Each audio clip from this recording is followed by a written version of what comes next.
Bonjour à tous, très heureux de vous retrouver, c'est Romain, bienvenue dans cette nouvelle vidéo. Nous sommes le mardi 26 mai, il est un peu plus de midi et demi et je suis de retour avec la webcam, donc un teint légèrement rosé par le soleil endorant et une belle coupe de cheveux puisque les coiffeurs, ça y est, ont réouvert. Donc tout beau, tout propre, rasé, on a de nouveau la webcam sur les vidéos, je trouve ça plus cool et plus vivant. Dans cette vidéo, je tenais à vous présenter plusieurs actions parce que on a invalidé mon scénario d'une possible vaccée. Il faut se rendre à l'évidence technique, c'est comme ça. Bravo aux acheteurs, il n'y a rien d'autre à dire. Quand on a invalidé un plan, on bascule sur un autre scénario. On a cassé tous les ranges par le haut. Voilà, c'est comme ça. On n'a rien d'autre à dire que bravo à ceux qui ont fait l'inverse que nous et on s'est trompé. Voilà, donc c'est comme ça les amis, rien d'autre à ajouter. Le dos a cassé le range par le haut, le DAX a cassé son range par le haut, le Standard & Poor's a cassé la moyenne mobile 200 et les 61,8. Donc, heureusement, on a déjà quelques actions à l'achat, je vous les ai présentées il y a plusieurs semaines. Et donc, on va sûrement se repositionner sur différentes actions pour essayer de profiter de la tendance. C'est bien de faire du day trading, du swing trading sur indice, mais ça ne doit pas représenter tout votre trading. On fait beaucoup d'actions. Et du coup, on va orienter notre recherche action en fonction de ce que font les indices. Là, il nous montre que ça pousse par le haut, il nous montre que la tendance haussière peut continuer. Bien évidemment, on n'est pas à l'abri d'une nouvelle qui fasse basculer les choses, mais il est temps de renforcer nos actions à l'achat. Donc, je tenais à faire cette vidéo pour vous présenter une petite dizaine d'actions qu'on a sélectionnées qui me semblent avoir du potentiel. Alors, on va commencer évidemment par l'action Wavestone. Wavestone, c'est des services informatiques. On a une tout simplement très belle vague de Wolf en hebdomadaire avec cette semaine une réintégration du point 5. C'est très intéressant pour ceux qui connaissent les vagues de Wolf. 1, 2, 3, 4, 5. Elle est quasi parfaite. Et surtout, ce que j'aime, c'est quand on dépasse et réintègre la vague de Wolf. Donc, c'est une action qui a du retard, qui n'a pas rattrapé entre guillemets la baisse comme c'est les indices américains, son indice de référence notamment. Et donc on a un très beau potentiel. L'objectif d'une vague de Wolf, c'est d'aller chercher la ligne qui relie 1,4. Déjà en allant chercher 50% de Fibonacci, puis pourquoi pas laisser courir un petit peu jusqu'à la ligne 1,4 avec un stop sous les plus bas. Cela nous offre un excellent ratio. On avait vu Aurora Cannabis qui se réveille un peu. Il y a du volume depuis 2 semaines sur le titre. Il y avait une divergence haussière qui s'est validée la semaine dernière. Quand on regarde un petit peu en daily, on a cassé cette belle résistance oblique qui part depuis les 120 $. On l'a cassé, pullbacké.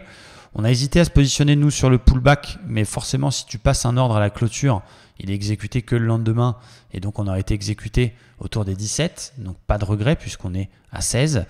Je surveille ça. Alors évidemment, il y a l'investisseur qui n'a pas forcément le besoin d'optimiser au maximum son banc d'entrée, qui peut éventuellement prendre une louche avec un stop sous les plus bas. Il y a celui qui est un petit peu plus regardant sur son banc d'entrée qui va attendre un éventuel deuxième pullback peut-être sur la moyenne mobile 50 autour des 12. Peut-être 50-50 de façon à mettre une demi-position maintenant, une demi-position dans quelques jours si on pullback. À surveiller en tout cas, Aurora Cannabis, très intéressant. Autre valeur qui est la valeur Ruby qui est sur une très belle zone de polarité qui a été plusieurs fois support autour des 43 €, qui est ensuite devenue résistance. Si on venait à casser cette zone par le haut et donc passer au-dessus des 44 €, pardon, eh bien on aurait un beau potentiel au moins jusqu'à la moyenne mobile 200. Donc Ruby également que je surveille attentivement. JC2Co, très intéressante configuration dans un canal haussier avec un avalement sur un marteau. Donc là, malheureusement, le ratio n'y est plus. C'est-à-dire que si on va chercher le haut du canal avec un stop sous les plus bas, on n'a pas un super ratio. On a un ratio d'à peu près 1,3. Donc ça veut dire qu'on ne gagnerait qu'1,3 fois plus que ce qu'on pourrait perdre avec un stop et un TP correctement placés. Donc je vais attendre un petit repli. Dommage, quand on a un avalement, j'attends toujours une confirmation. J'aurais dû évidemment me positionner ce matin, mais avec des si, on refait le monde. Il y a la version classique avec des si on coupe du bois. Il y a la version plus vulgaire. Si ma tante avait des couilles, on l'appellerait mon oncle. Quoi qu'il en soit, refaire le passé, c'est toujours facile. C'est comme les analystes sur Twitter qui vous disent qu'il fallait acheter hier, qu'il faudra vendre demain. Peu importe. Là, on est dans le constat. C'est un peu tard. Désormais, on aurait dû se positionner ce matin, mais il n'y avait pas de confirmation. Mais c'est à surveiller quand même en cas de repli et de retour sur le bas de canal. Carrefour, que l'on surveille également attentivement, qui est dans une belle zone de support, qui a fait un très beau marteau la semaine dernière. Si ce marteau est confirmé et qu'en plus en daily, on casse la petite résistance oblique que j'ai mal tracée d'ailleurs, qui part depuis les plus hauts, et bien là aussi, on a une belle opportunité avec du potentiel. Attention quand même au niveau du timing, ce n'est pas le meilleur timing d'intervention. Culp, une action qui vaut le coup. Bref, auto-van toute pourrie, je vous promets que je ne referai plus ça. On a une divergence haussière validée en hebdomadaire, donc super, on a un gros potentiel. Alors, on n'a pas trop d'historique sur le titre, mais divergence validée avec des volumes, c'est magnifique. Airbus qui a été envoyé par Gérard, qui s'occupe du service Divergence Max, qui a été envoyé avant-hier, donc dimanche pour un achat lundi matin. Divergence hebdomadaire validée absolument fabuleux. On a du Lufthansa, donc on est plus ou moins dans le même secteur. Donc voilà, il ne faut pas trop non plus multiplier les actions du même secteur. J'ai vu beaucoup de débutants rentrer dernièrement. Alors pour l'instant, ils ont raison. Je laisse quand même un doute. Je ne veux pas être perma boule et voir le mal partout. Pour l'instant, on est forcé de constater que les ranges sont cassés par le haut. Mais je trouve l'histoire quand même un peu facile pour eux. Les 150 000 nouveaux comptes titres qui sont arrivés sur les 3 derniers mois, qui ont fait des all-in actions. Bon, à voir sur un avenir court et moyen terme. Donc faites attention si vous faites partie de ces gens, ou même si vous n'avez pas forcément encore d'énormes connaissances, à diversifier votre portefeuille et à ne pas vous positionner en tout cas sur les mêmes secteurs. C'est-à-dire, j'ai envie d'acheter BNP, Société Générale, Crédit Agricole. Non, on va plutôt en choisir une des trois et ensuite diversifier avec des secteurs offensifs, défensifs. On aura l'occasion d'en reparler sur la chaîne un peu plus tard. En tout cas, Airbus est top. On a une belle divergence en hebdo. En termes de take profit, alors on voit loin puisque c'est de l'hebdomadaire. Il faudra garder sa position. Et ce qui est génial avec eToro, notamment, c'est que vous n'avez pas de frais de garde quand vous ne mettez pas de levier sur les actions. Donc ça vous permet de prendre des swings moyen-long terme.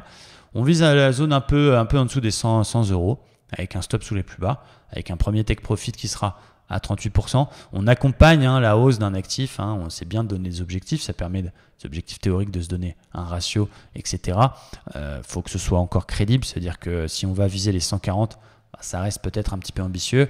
Mais il faut accompagner, se fixer un TP peut-être un peu plus réduit de façon à protéger. Et ensuite, un TP un peu plus ambitieux. Moi, je vise 82, puis 100 sur Airbus. Alors, on a Astronix qui a été vu par l'un de nos abonnés qui s'appelle Mehdi, qui est absolument belle puisqu'on est sur un support qui a fait support en 2008, donc pendant la dernière crise économique. On n'a pas de vraie divergence en hebdo puisqu'on fait un plus haut aussi sur le cours, mais c'est intéressant. En daily, nous avons un beau range, donc il faudra surveiller la cassure éventuelle du range sur cette action Astronix et les 9,90. Lagardère, oh là, il y a des flèches partout. Donc Lagardère, c'est une action qu'on a vue. Donc Lagardère, elle est revenue à son cours d'introduction. C'est un support mensuel qui a été introduit autour des années 90. Donc on est venu chercher cette zone autour des 12,80, 13 € qui a tenu. En hebdo, on a une sorte de W un peu étonnant avec une deuxième jambe plus courte qui n'est absolument pas validée. Mais on a une très belle bougie là avec un point bas plus haut que le précédent. Et du coup, en daily, on a cassé la résistance oblique. Donc, évidemment, moi, j'aime bien attendre des confirmations. J'aurais aimé avoir un petit pullback sur les 11,90. Là, c'est parti comme une balle, on casse la 50. Bon, néanmoins, un petit achat en fin de séance ou demain matin, si on confirme la cassure de la 50 avec un stop sous les plus bas, en allant déjà chercher le top précédent et les 18,24, puis en accompagnant avec un stop au point d'entrée si jamais eh bien, on va chercher le TP, qu'on valide cette espèce de W hebdo pour aller chercher les 22. Pourquoi pas. Clépierre, pareil, qui prend plus 10. On a notamment une belle divergence haussière qui n'est pas encore validée. Donc j'attends sagement la validation de cette divergence pour me positionner sur Clépierre. Unibail, qui est à peu près dans le même secteur. On a là aussi une très belle divergence qui est en train de se valider. Je privilégierais plutôt Unibail puisqu'on a un plus beau potentiel et on a moins rattrapé entre guillemets. Donc on a plus de potentiel haussier et c'est vraiment génial. TF1, on est à deux doigts de réintégrer une énorme vague de Wolf. En hebdo, là aussi, 1, 2, 3, 4, 5. Vous la voyez très bien. Un objectif qui est très élevé. En tout cas, avec un stop sous les plus bas, si on réintègre la vague de Wolf et en allant chercher la moitié de la baisse, puis pourquoi pas le point 4, puis pourquoi pas un TP3 à la ligne 1,4, ça donne également un très beau ratio gain sur perte. Dassault Systèmes, là, on a cassé un range par le haut. On attendrait éventuellement un pullback. HSBC, je ne suis pas très fan du secteur bancaire en ce moment. On est quand même sur un très gros support mensuel sur HSBC. On a une très belle divergence en cours de formation. Elle n'est absolument pas validée. On la surveille de près. On met le bruit sous alerte. TUI, qui est pas mal aussi puisqu'on est en train de valider une divergence haussière. Par sécurité, j'attends une confirmation là pour le coup avec une cassure du plus haut précédent. Et là aussi, on a un très beau potentiel de hausse. Ça permettrait tout simplement au daily de casser son range. On pourrait les viser dans un premier temps peut-être cet ancien support qui peut devenir résistance, qui correspond à peu près à 61,8% de la dernière vague de baisse. Et puis pourquoi pas un TP un peu plus ambitieux, mais il y a de quoi faire. Deux dernières actions, et je suis en train de voir ma coupe, on dirait Adamo. Je ne sais pas si vous connaissez le chanteur Adamo. Merci en tout cas à ma coiffeuse pour cette magnifique coupe de cheveux. Merci Alice. Donc là aussi, on est à peu près dans le même secteur si je dis pas de bêtises, c'est de la location commerciale, c'est ça. C'est notamment eux qui détiennent les magasins Casino. On a une très très belle divergence haussière en cours de validation. Si on clôture comme ça vendredi, let's go. Très belle divergence haussière. Et la dernière action, c'est peut-être ma favorite, c'est Burberry. Burberry, la marque un peu haut de gamme de vêtements. J'ai d'ailleurs jamais eu quoi que ce soit de Burberry au passage. J'aimais pas. Mais bref, peut-être du parfum. Quoi qu'il en soit, on est en train de casser la moyenne mobile 50, le plus haut précédent. On a HSBC qui recommande le titre avec un objectif à 1880. Ça donne un beau ratio, ça donne un beau potentiel. Si on clôture comme ça, un stop sous les plus bas, en allant chercher l'objectif d'HSBC, la moyenne mobile 200, ça donne un très beau ratio. Alors évidemment, on n'allait pas faire un all-in sur toutes ces actions. Sélectionnez-en 3, 4, 5, de secteurs évidemment bien différents. Restez prudent, peut-être 0,5, 1, 1,5% de perte acceptée de votre capital. Des objectifs cohérents, des stop-loss bien placés. Mettez break-even, mettez votre stop au point d'entrée à partir du moment où vous avez ou un signal de retournement qui évoquerait une consolidation ou le TP1 qui est atteint. Restons extrêmement prudents, on est sur un marché quand même assez particulier qui est très haussier, très acheteur. Mais si on prend un petit peu de recul, malgré, on peut voir les choses dans l'autre sens. On peut prendre le Standard & Poor's.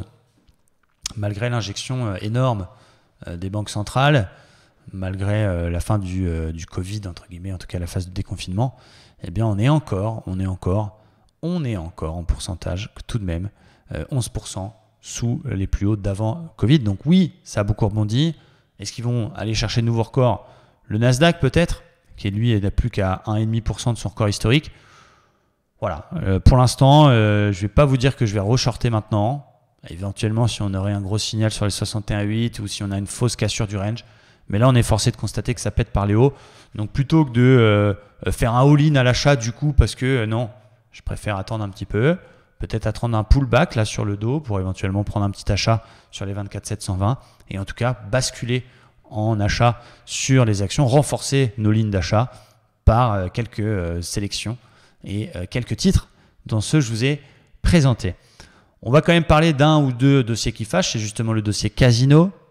On a je ne sais plus quel courtier, je crois que c'est JP Morgan de souvenir, je ne sais plus, mais qui en tout cas a un objectif autour des 20 € pour Casino, qui est le titre qui est le plus endetté de son secteur. Techniquement parlant, je ne trouve pas ça très intéressant, sauf si on casse le plus bas précédent. Donc je surveillerai sur Casino la zone des 28,80. Et une dernière action qui s'appelle Diasorin, qui est une action italienne, si je ne dis pas de bêtises, qui est une biotech. Là aussi, on a, je crois, HSBC ou un autre très gros courtier qui a un objectif très très bas, autour des 110 €. Et on fait une magnifique étoile du soir en daily. Donc là aussi, pour couvrir, pour quand même continuer à épurer, mais surtout équilibrer le portefeuille, pas être 100% dans un scénario, eh bien si on confirmait cette étoile du soir, on aurait un short intéressant, en tout cas un short qui vaut le coup sur ce titre, avec une prise de risque qui est bien plus élevée que la perte acceptée. Voilà pour ces actions, j'espère que ça vous a plu. Allez-y mollo, restez prudent, on est sur des marchés quand même assez compliqués. Bien malin celui qui saura dire où est le marché dans 2 semaines. La semaine dernière, on était quand même assez bas, on n'entendait pas trop les acheteurs. Là, ils sont très contents, bravo à eux. On passe aussi acheteurs du coup sur un peu plus de titres. On reste très attentif. Je vous ferai une vidéo cette semaine sur le Bitcoin qui est en train de nous faire un joli double top, qui est sur un support. Attention danger. Merci à tous d'avoir regardé cette vidéo. Je vous souhaite une très belle journée et je vous dis à bientôt. Ciao les amis. Bye bye.